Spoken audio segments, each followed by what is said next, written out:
পড়ানোর জায়গা এবং সামনের দিকে যারা নামাজ পড়েন অন্তত 8-10-12 কাতার, সেই কাতারগুলো আরাফার ময়দানের বাহিরে। এই জন্য যারা এখানে নামাজ পড়তে আসবেন তাদের খেয়াল রাখতে হবে, ভিতরেও সাইনবোর্ড দেওয়া আছে যে Arafa ends here, Arafa starts here. ওই সাইনবোর্ডের ভিতরে থাকতে হবে, সাইনবোর্ডের বাহিরে যাওয়া যাবে না। তো মসজিদের মধ্যেও যেহেতু একটা অংশ আরাফার বাহিরে, ওই বাহিরের ওই অংশটা যদিও ওখানে গালিচা লাগানো, কার্পেট লাগানো, খুব আরামদায়ক, কিন্তু ওখানে সারাদিন বসে থাকলে কোনো হজ হবে না।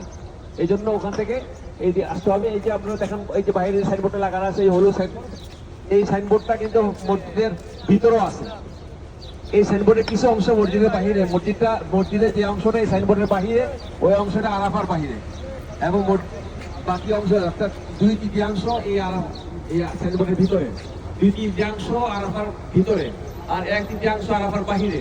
সুতরাং কেউ যদি এখানে নামাজ পড়তে আসেন তখন খেয়াল রাখতে হবে যেন আপনি নামাজের পরে ওই আরাফার বাহিরের অংশে ওকুফ না করেন।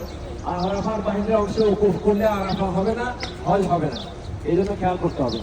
মসজিদটা দেখেন, মসজিদটা ভিতরে যাওয়ার আসতে সুযোগ নেই, শুধুমাত্র আমরা এই মসজিদের বারান্দা অথবা এই ফটকের কাছে আমরা একটু যেতে পারবো একটু।